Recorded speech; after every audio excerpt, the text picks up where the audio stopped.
Assalamualaikum, selamat siang. Waalaikumsalam, selamat siang Bu.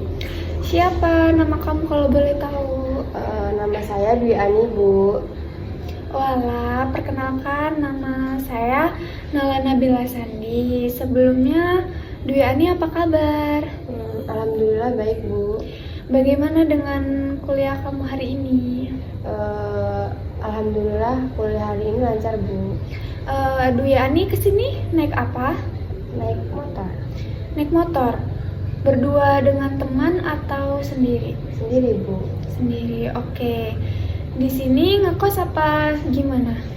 Di sini Dwi Ani ngekos. Ngekos ya. Kalau boleh tahu Dwi Ani ini emang dari mana asal alamatnya?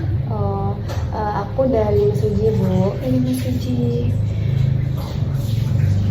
Berarti masih cukup jauh ya kalau dari sini naik motor dari kosan. Oh iya Bu. Oke. Kalau boleh saya tahu ada apa nih Dwi Ani datang untuk menemui Ibu? Ini Bu mau ngelakuin sesi konseling sama Ibu. Oke, sebelumnya Dwi Ani udah pernah melakukan sesi konseling individu belum? Belum.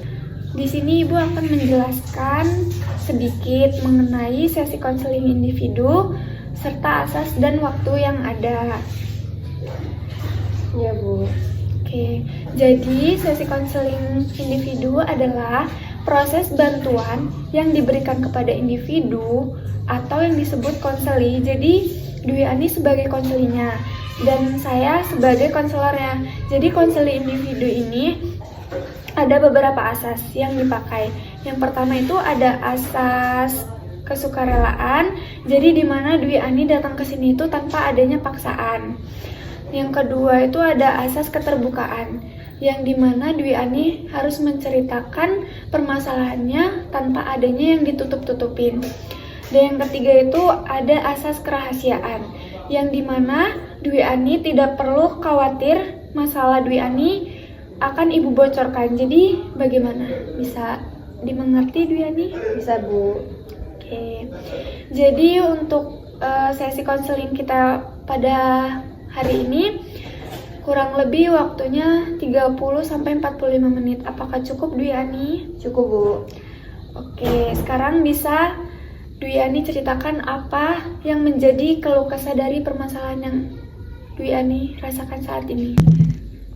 Jadi nih Bu, saya tuh kok kayak ngerasa susah bagi waktu ya Bu. Kadang kayak bingung kayak mana mau bagi waktu di kehidupan saya sehari-hari. Oke, emang Dwi Ani merasakan kebingungan dan kesusahan itu seperti apa? Jadi tugas saya itu menumpuk Bu, waktu untuk istirahat itu tidak ada. Jadi saya selalu ngerasa capek setiap hari gitu Bu. Apa yang dirasa capeknya? Capeknya tuh bagaimana? Ya rasanya itu kayak pegal-pegal Bu. Pulang dari kampus itu pasti ada aja yang saya lakuin. Orang tua saya itu biasanya nyuruh saya bersih-bersih rumah. Berarti kamu merasa lelah dengan aktivitas yang telah kamu lakukan sehari-harinya ya? Iya Bu, tapi nggak sehari-hari Bu, hanya di waktu tertentu gitu Bu. Oke, jadi itu semua orang itu setelah melakukan kegiatan yang banyak akan merasa lelah. Memang waktu tertentu yang seperti apa ketika membuat kamu merasa lelah Dwi Ani? Ya kalau ada tugas banyak Bu, belum belajarnya. Saya juga belum tahu dengan sistem pembelajaran saat ini Bu. Sepertinya kamu rasa dengan sistem pembelajaran yang tidak pasti ya? Iya Bu, belum lagi belajar di kelas Bu. Belajarnya memang kenapa? Kadang-kadang tuh aku ngantuk Bu, pas belajar di kelas akibat kecapean itu Bu. Kamu mengantuk, kamu belajar pukul berapa? Lalu kamu selesai melakukan bersih-bersih pukul berapa? Saya selesai bersih-bersih itu pukul 5 sore. Dimulai pukul jam 4 Bu, belajarnya sekitar jam 9 malam. Bagus. Bersih-bersih kan ibadah. Jadi kalau dilakukan kamu, kalau ikhlas, untung-untung dapat pahala dan meringankan tugas ibu kamu. Iya Bu, benar. Saya meringankan beban ibuku. Lalu pukul 5 sampai pukul 9 kamu melakukan kegiatan apa? Bersantai Bu, biasanya saya nonton TV, bercanda dengan adik saya. Saya selalu merasa nyaman dengan adik saya. Oh gitu, kamu merasa lebih baik dan happy dengan adik kamu? Iya Bu. Lalu bukankah waktu pukul 5 atau 9 malam kamu tidak melakukan kegiatan yang membuatmu merasa lelah? Iya juga sih Bu, hanya bermain dengan adik. Pada saat kamu belajar, biasanya sampai pukul berapa kamu selesai belajar? Pukul 11 malam Bu. Pukul 11 malam. Setelah itu kegiatan Di kampus kan saya sampai pukul jam 7 pagi ya Bu. Kelas saya itu di lantai 5 Bu. Terus masuk kuliah pukul jam 7. Setelah kuliah selesai biasanya saya nongkrong sama teman-teman hingga pukul 2. berarti Dwi Ani ini merasa capek ketika masuk ke dalam kelas ya? Iya Bu, bener. Setiap saya sampai ke kelas, saya tuh kayak ngos-ngosan gitu Bu. Oke. Kamu dalam keadaan lelah sampai di kelas berarti? Saya rasa juga gitu Bu. Oke, bagaimana dengan ini ujian kamu? Alhamdulillah bagus ya Bu. Bagus dong, kalau nilai ujiannya juga bagus ya nilai-nilainya. Tetapi saya kurang puas sama hasilnya Bu. Kenapa Dwi Ani merasa kayak kurang puas sama nilainya? Soalnya nilai saya tuh lebih rendah Bu daripada teman saya Bu. Lalu apa yang Dwi Ani inginkan? Saya tuh mau nilai saya lebih baik lagi. Oke, bagus itu. Seandainya Dwi Ani belajar dengan giat, pasti ada peluang untuk mendapatkan nilai yang lebih baik. Iya Bu, mungkin waktu belajar saya perlu diubah agar saya dapat nilai yang lebih baik lagi ya. Iya, Dwi Ani. Ya itu kamu tahu kan, mungkin dengan waktu belajar yang awalnya pukul 9 diubah pukul 7 sehingga kamu tidak menjalankan kecapean dan fokusnya. Ya juga sih ya Bu, mungkin karena efek belajar saya itu kemalaman dan itu juga membuat saya agak kayak sering bangun siang gitu loh Bu. Terus saya tuh kalau belajar itu biasanya pukul 11 malam Bu. Oke, kamu terlalu larut malam ya Dwi Ani.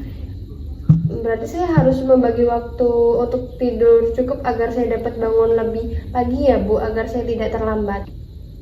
Iya benar Dwi Ani, jadi kamu tuh bangunnya kalau bisa lebih pagi supaya kamu tuh tidak tergesa-gesa, terus nggak mepet juga gitu. Terus berhubungan dengan kegiatan kamu, apa kamu tuh cuma hanya nongkrong sama kawan-kawan kamu? Iya Bu, saya rasa juga gitu sih Bu. Iya Bu, tapi saya lebih sering setelah pulang kuliah saya ke perpustakaan sih Bu. Wah, bagus itu kamu ke perpustakaan. Iya Bu, biasanya mencari buku-buku yang saya butuhkan atau mencari novel. Bagus itu Dwi Ani, apabila kamu rajin membaca dan sering ke perpustakaan, itu bisa membantu kamu dalam proses belajar kamu loh. Iya Bu, semester depan saya akan belajar dengan giat dan meningkatkan minat baca saya ya Bu. Bagus sekali, jika kamu mulai semester depan belajar dengan giat, nggak ada yang mustahil nilai kamu akan jauh lebih baik dari sebelumnya. Dan sungguh-sungguh harus belajarnya. Ya Bu, benar yang dikatakan Ibu tadi.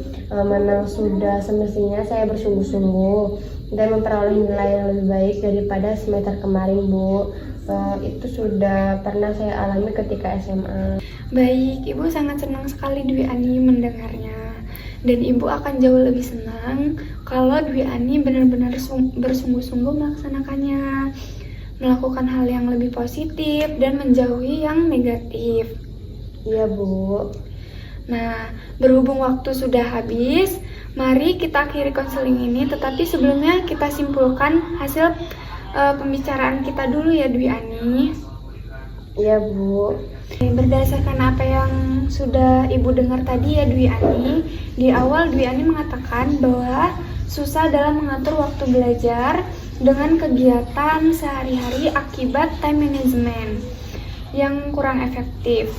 Dan Dwi Ani ini mempunyai rencana untuk mengubah waktu belajar yang awalnya larut malam menjadi lebih awal. Kemudian Dwi Ani juga berjanji tadi akan belajar dengan lebih giat agar prestasinya lebih meningkat dari sebelumnya. Ibu sangat bangga dengan Dwi Ani bisa merencanakan hal tersebut. Ibu sangat berharap Dwi Ani melaksanakannya betul-betul. Iya Bu, begitulah. Saya akan melakukan hal itu Bu. Baiklah, kalau begitu konseling kali ini sudah bisa kita akhiri ya Dwi Ani. Lain kali Ibu berharap Dwi Ani tidak takut atau malu dengan Ibu untuk melakukan konseling lebih lanjut. Dan proses konseling ini mungkin bisa dilanjutkan di lain hari. Iya Bu, Ibu biasanya hari apa untuk melakukan proses konseling kembali? Terserah Dwi Ani sih.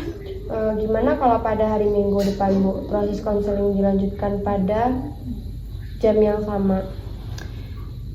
Iya, mungkin Ibu bisa pada jam yang sama.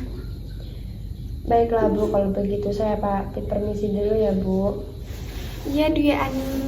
Ya Bu, terima kasih banyak Bu atas bantuannya. Iya, sama-sama. Baiklah Bu, selamat siang Bu. Assalamualaikum. Iya, waalaikumsalam Dwi Ani.